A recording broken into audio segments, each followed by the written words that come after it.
share from my perspective at Zoom, one thing that I'm very interested in making sure that I can get is feedback for my product, which, in a one product company is less of an issue. And it sounds like it might be silly, but when you have a lot of products at a company, not every feedback channel is actually well geared to be able to just parse it into products A, B, and C as cleanly as you would like. So that sounds like an obvious top place to start.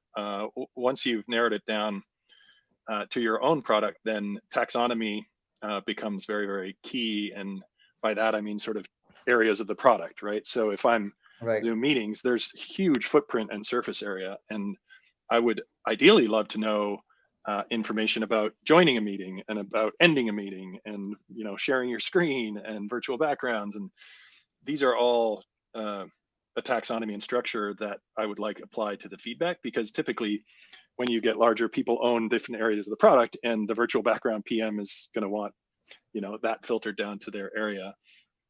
And then other things that I'm interested in, ideally by area, are things like, what is the general sentiment of our user base around that area? And that would allow you to see if it's good or bad and trending up or down, and allow you to follow up with your user research team on understanding why, if something isn't the way that you like it.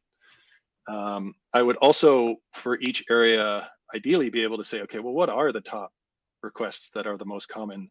And by that, I mean fairly specific. When you get down to individual feature levels, people online tend to be really specific. And so aggregating that and helping with prioritization would be super helpful. And then the third thing is, are there any dramas that are flaring up that need attention? And so that's more of a alerting mechanism, et cetera, for anything that went bad in the latest release or anything that's down and all that. And all this really helps you to bring, I think, Michael, you mentioned it was, I can't remember the term you used, but sort of develop your gut instinct around some of these things. And you can bring that to a lot of conversations, especially if you work with enterprise and large customers. Somebody comes along and says, tons of people are complaining about X.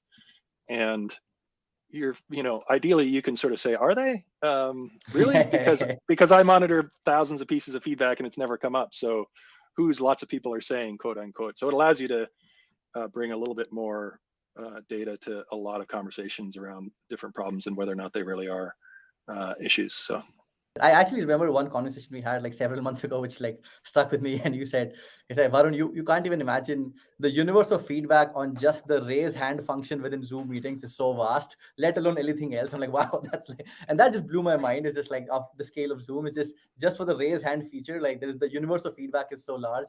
I'm like, wow. So I think that stuck with me. So, it's funny you mentioned that. We are constantly working on improving the raise hand feature, because it's such an important engagement feature in a meeting, and the nuances of how it shows up and how it goes down and who sees it and who doesn't. I mean, it's actually really kind of more complicated than you would think. It's a good example. Yeah.